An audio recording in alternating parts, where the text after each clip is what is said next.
पंजाब में मिठाई की सियासत शुरू हो गई। मरियम नवाज ने बेटे की शादी पर हुकूमती अरकान को नहीं बुलाया, लेकिन अपने पैगामात में सभी मुबारकबादें दे रहे हैं। सूबाई वजीर जेल खानाजात फयाजुल हसन चौहान तो मिठाई ही लेकर पंजाब असम्बली पहुंच गए ताकि लीगी रहनुमा अज़मा बुखारी का मुंह मीठा करा के मरियम नवाज तक मुबारकबाद पहुंचाई जा सके। आगे क्या हुआ देखिए इस रिपोर्ट में। आप खुश तो हम खुश। फयाज चौहान भी बेगानी शादी में दीवाने। कहते हैं अज़मा बुखारी अपनी लीडर की खुशी में खुश हैं। उनके लिए असेंबली मिठाई लेकर आया हूँ। बेगम सफदर अवान साहिबा के बेटे की शादी की खुशी में जो यहाँ पे उनकी तर्जुमान है अज़मा बुखारी साहिबा, उनके लिए ये मैं लेके आया हूँ, क्योंकि वो बड़ी खुश होती हैं अपने लीडर और अपनी बेगम सफदर अवान साहिबा की खुशी में।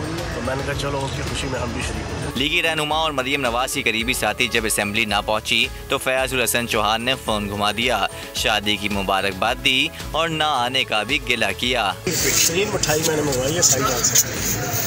तो आप किधर निकल गए? आपकी मिठाई पड़ी हुई है साफी दोस्तों के पास, वो लाजमी आपने लेनी है, ठीक है? आपकी खुशियों में हम भी शरीक होंगे। अज़मा बुखारी मिठाई खाने ना आई तो साफियों ने खूब मुंह मीठा कर लिया। सब्सक्राइब करें और बेल दबाएं ताकि कोई खबर रह न जाए।